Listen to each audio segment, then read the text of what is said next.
From Chicago's #1 news, ABC 7 Eyewitness News at 5 starts right now. Here we go. Sub-zero wind chills, bitter cold after that snow overnight. Dangerous temperatures now being felt across our Chicago area. The extreme cold is putting Metro service to the test for the first time this year. And hitting the streets to help Chicago's homeless. Some reaching out to the less fortunate who are fighting to stay warm on days like today. Good evening. Some schools have already canceled classes for tomorrow because of this extreme weather. In fact, you can see those closings right at the bottom of your screen, and a complete list is on our website. Well, the temperatures outside have been dropping, and it will be getting even colder. We have a series of live reports for you tonight. Let's begin with Chief Meteorologist Jerry Taft in the Weather Center with your first alert forecast. Jerry. Well, yesterday at this time we were talking about snow. Of course, now we're talking about cold. We have a wind chill advisory and a wind chill warning across most of the local area. If we're going to see our wind chills down around 15 below, that buys you an advisory. That starts at midnight tonight till noon tomorrow for southwest lower Michigan and portions of Wisconsin. And then most of the rest of the area, a wind chill warning. And again, that starts at midnight until noon tomorrow. And notice how these wind chill advisories and warnings extend all the way back into the Dakotas, across Minnesota, parts of Wisconsin. The wind chill advisories extend all the way south to Carbondale. If you take a look at temperatures right now, we're reading 6 here officially out at O'Hare, 7 in Green Bay, 9 in Champaign. But later on tonight, temperatures will fall. Notice right now, we're generally in the single digits, but we do expect temperatures later on tonight to drop below 0 across the area. If you take a look at our wind chills right now, we're running between 5 and 15 below. But again, we could see wind chills down near 20 to 25 below later tonight, tomorrow morning. We'll have more details on that coming up. All right, Jerry. Thanks so much for that. Today was the first test for Metro this winter. The rail service had many problems, though, during extreme weather last year. Eyewitness News reporter Ben Bradley is live at Union Station to let us know how things are faring tonight. Ben. Cheryl, Metro, like the rest of us, coping with the cold and so far doing a pretty good job of it. You'll forgive regular riders, though, if they were a bit apprehensive heading into the deep freeze. It was 1 year ago this week that the polar vortex crippled Metro's ability to get people between home and work. And while the cold can freeze switches and train doors and cause other equipment to break down, this time around, Metro is certainly thankful that we don't have a ton of snow to find its way into sensitive equipment and then freeze. That was one of the big reasons why they had so much trouble last winter. And this evening, Metro commuters we spoke with are giving the railroad credit for reliable service so far. It was trudging through snow. I'm sure they had to do things to make sure it was safe, and they did fine. So you don't mind a few-minute delay? No, not at all. We are very concerned, and that's why we are still at a full winter staffing level, and people out at points at 24 hours, because the cold is a big concern to us. And we are going to try to run a normal rush tomorrow, but just like this morning, there's going to be the chance of some delays, and some of them will be weather related. Now an update on that black liquid that gushed out of the ceiling of Union Station's South Concourse just after 3 p.m. this afternoon, covering the floor in front of the entrance to several platforms.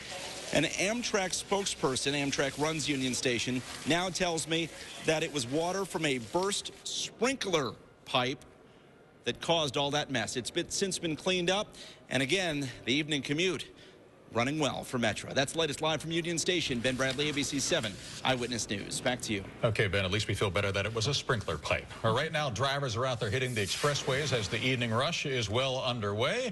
There's Ben, but let's take a live look at the traffic along the Eisenhower Expressway, shall we? Perhaps we can. There we go. This is a live look right now as our crew is traveling inbound at the moment. It looks like they're getting pretty close to the Circle Jane Byrne interchange right now. Traffic always slows down there along the way. As you can see, most of the snow's gone off to the sides. The plows have been out there all day long, along with the salt trucks. They've been paving the way for the drivers, working through the night to remove the snow and ice out there on the roads today. But take it slow if you're going out there this evening. The salt trucks and the snow plows have been busy in Chicago's neighborhoods as well. They've been working to clear the side streets throughout the city. Business owners and residents have also been out as well. They've had the shovels. There's the snow blower out there too. They've been working hard to clear the sidewalks and the walkways too. Now we want to give you an update about the traffic problems that have been going on in Northwest Indiana. We first told you about this on Eyewitness News News at 4. Southbound traffic still restricted to just one lane on I-65. Now, this is at the Jasper and White County line, a little bit further south there on I-65. Earlier in the day, all the southbound lanes were closed. There were several crashes. There was a truck that lost a load. Actually, you can see it was a load of building material there that just scattered all over the road, so it took them a long time to get that cleaned up. Icy conditions there being blamed for the crashes on I-65. And this bitter cold is very dangerous for those living on the streets. Tonight, there are some people and organizations who are working to help the homeless. Eyewitness News reporter Sarah Schulte joining us live on Chicago's West Side tonight with that part of the story. Sarah? Well, Cheryl, we're at the Franciscan shelter on the west side, and normally at this time of the day, all of the beds are completely empty. That is because people here can only sleep here at night. But the city has asked all shelters in the city of Chicago to make sure that they're open during the day this week as well. Carolyn Hill has been homeless since the 55-year-old moved to Chicago 2 years ago after losing a job. While she and others here are down on their luck, today they are grateful for indoor shelter. We need more places like this here in Chicago. They're places that allow us to stay in throughout today. With 25,000 square feet and 264 beds, the Franciscan Outreach Shelter on the west side is opening its doors 24 hours a day during this week's cold spell, which means bringing in extra cooks for more meals. Well, I expect us to have a full house tonight as well as tomorrow. We had a full night last night, so I expect it to be the same. With close to 140,000 homeless people in the city of Chicago, this shelter will likely have to turn people away on a frigid night. Thank you. Threshold's outreach worker Maralenga says there are not enough places for the homeless to go. She spends her days checking on homeless under viaducts and other places to make sure they have what they need to survive. We usually hand out hand warmers, socks, anything that they need. Sometimes get them a soup or coffee or even food. Despite how cold it is this week, a number of homeless people would rather stay on the streets than go to a shelter. Home today for Brian Evans is Lower Wacker. It's like a vent right here, and it's hot air, so, you know, it heat the blankets up so you keep it warm.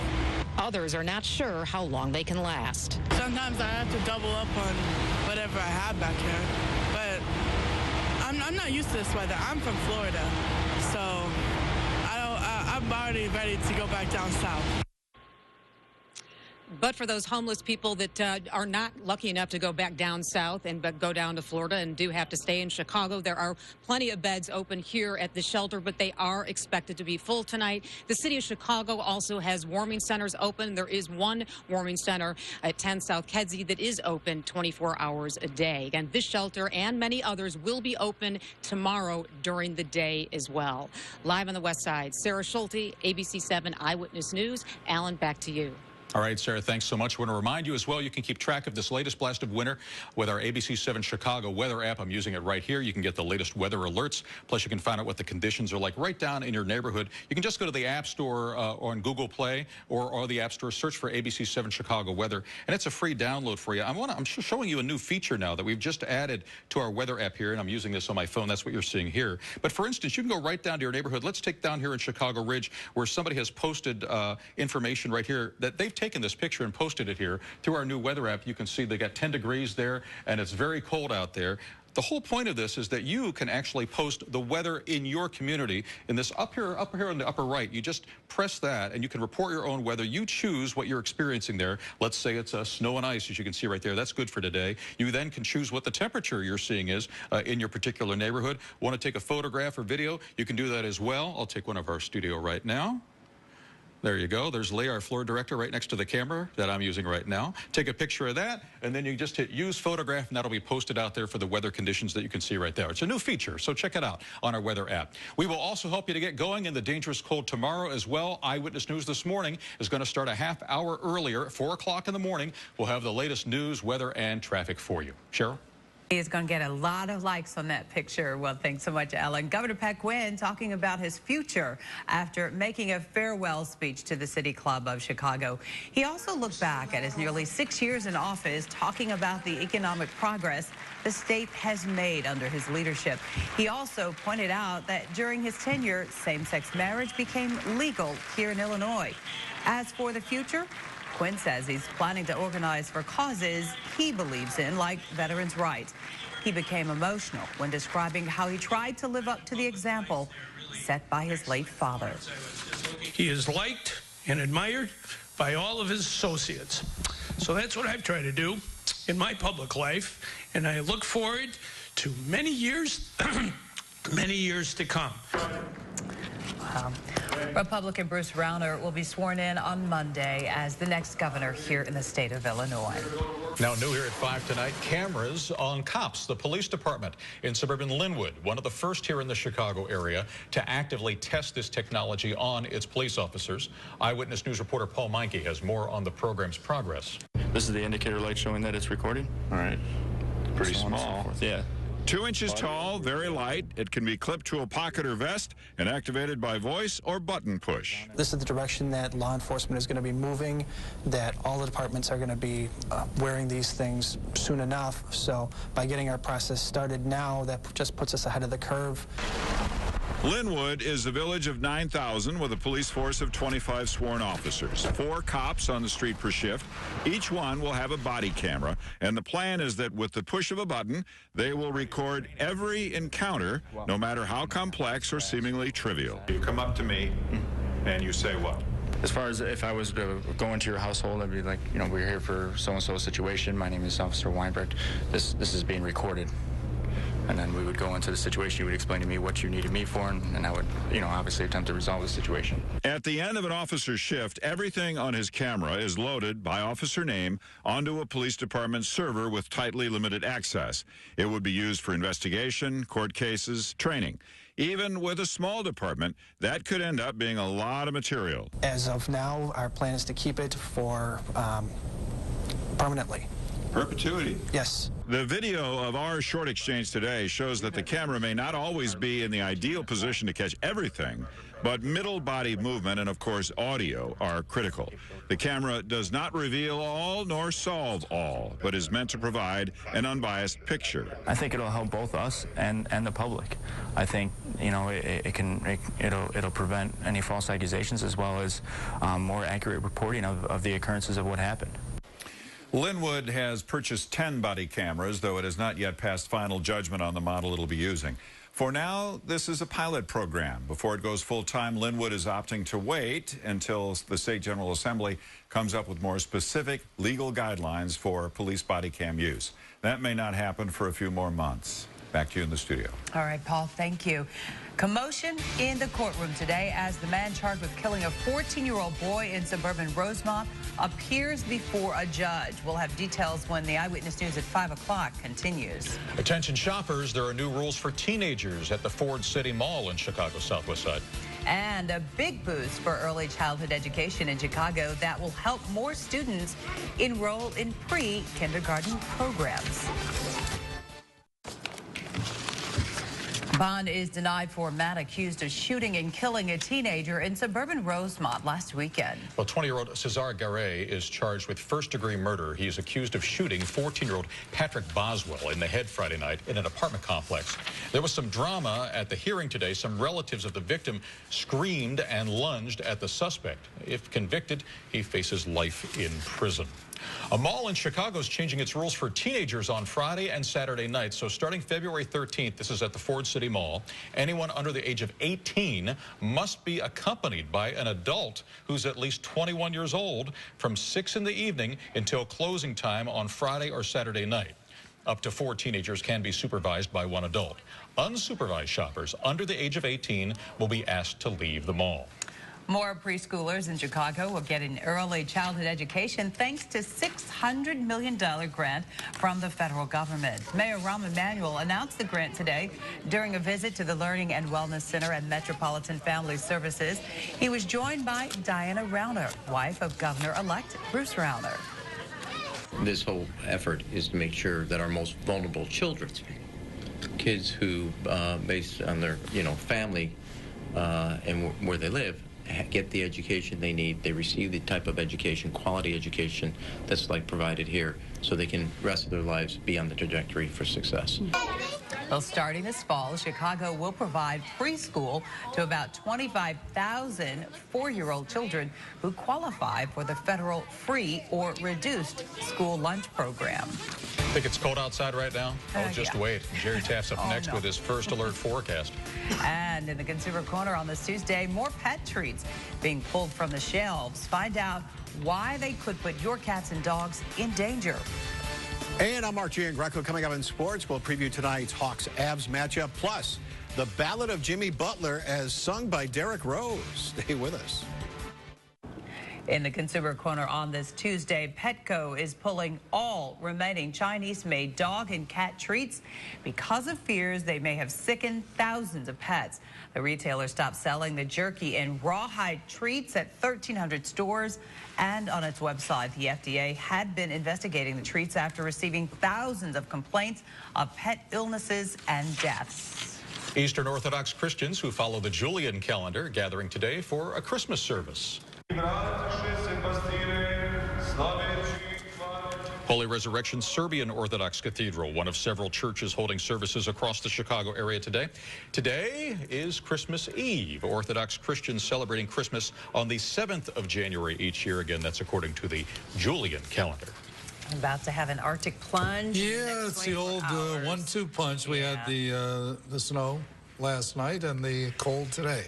Snow wasn't that bad. I mean, we had 2 to 3 inches of snow, although driving home last night, it was certainly a little touchy out there and certainly slower out there this morning.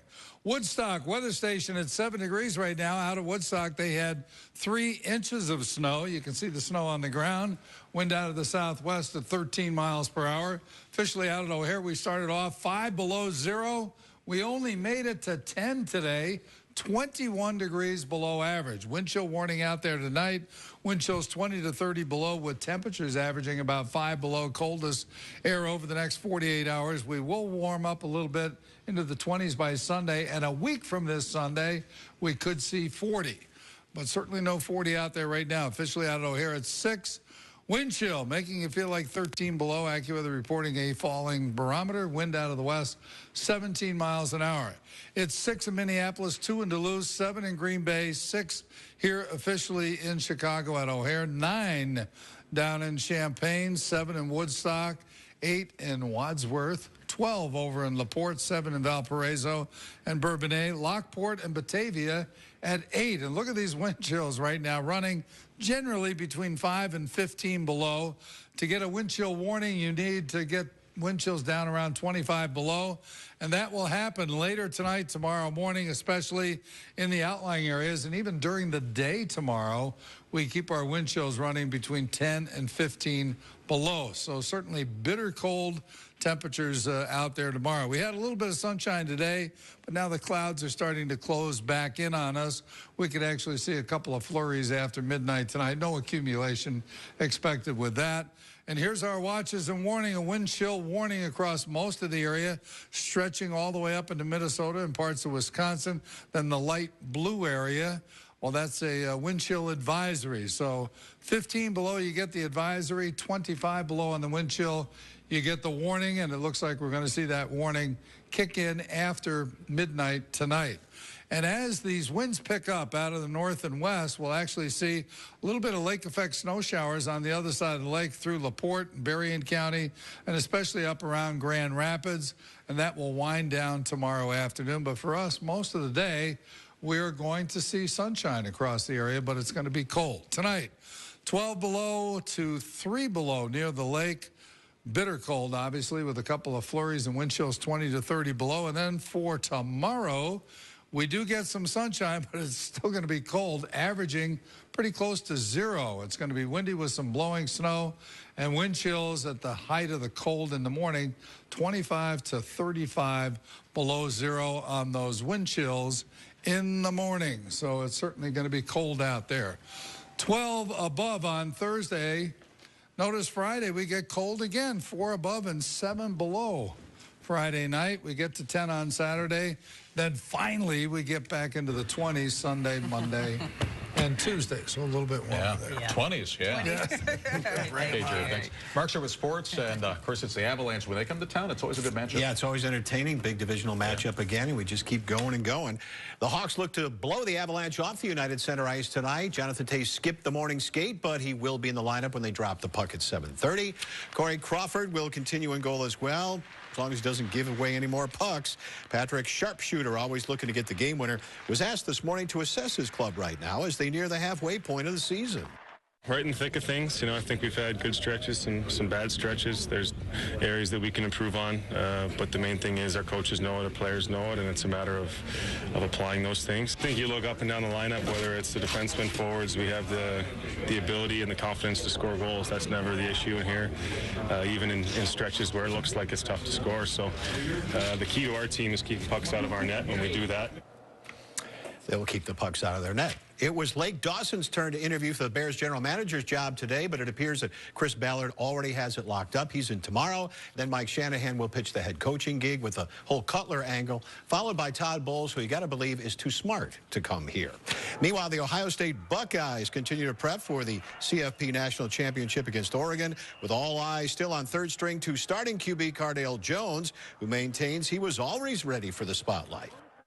Honestly, yeah, I saw myself here, you know, being in this position when JT went down. You know, it was never a lack of confidence in myself. It was never a lack of confidence my teammates had in me. So, I mean, when I stepped into the role as a starter, I saw us still, you know, win a national championship. All right, remember, you can only see the title game on ESPN at 7:30 next Monday night or on the Watch ESPN app. You talk about a mismatch. The so well-balanced Bulls get to host the struggling Utah Jazz tomorrow night.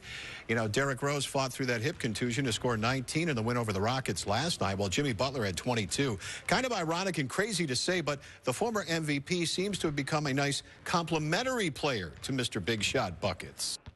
I think someone that you could look at as far as improving his game. He's someone that you got to look out for him, man. It's not just Jimmy Butler, the rookie, or the young player anymore. I think he's a superstar now. He surprised a lot of people, man. He's one of the best in the league right now. If you got a small guard on him, he's going to overpower him. If you got someone that's the same size, he's going to find a way to get his shot off. He's just growing into a great scorer, and he's defending on the other side of the ball, so he's very dangerous right now. He sure is. Baseball writers today voted 4 guys into the Hall of Fame: Randy Johnson, Pedro Martinez, John Smoltz, and Craig Biggio. Former Sox Tim Raines and Jermaine Dye fell way short. Sammy Sosa got 6% of the vote. The Southsiders continuing their 3-day mini camp in Glendale this morning. Sparkplug Adam Eaton, always early, always jacked up, always selling the black and silver, is, of course, as hopeful as any spring camper can be. A lot of buzz going around, a lot of hashtag, you know, Southside, and it's been big. As a player, very excited. You know, shows confidence with the players, you know, to get the type of talent to come in. Rick Hunt's putting us in a good position to win. Of course, we still got to play the games, and we got to go out there and throw the gloves out there. But running into spring training right now, we're very excited about it. As are we. You'll hear from Jeff Samardzija at 6. Briefly, the Illini confirmed that Rayvonte Rice did break his hand in practice yesterday. He's out indefinitely, and the Wolves' Ty Ratty makes the AHL All-Star team. Finally, to the European Hockey League, watch goalie Christian Engstrand in blue. Tries to clear the puck, puts it right in his own net. He's looking right at the cage, comes off his stick weird, I guess, and I can hear Corey Crawford saying, see, I was never that bad. Leave me alone. Hang his head. Yeah. All right, very nice. All right, thanks, Mark. After a final timeout, everybody, a stellar creation, what NASA cameras have captured in outer space. Take a look. We're getting a better look at the so-called pillars of creation. NASA released a new image of the pillars taken by the Hubble Space Telescope. The pillars are 3 giant columns of cold gas. They were first photographed by Hubble back in 1995. Beautiful. That's a look at our news at 5. World News up next. Good night.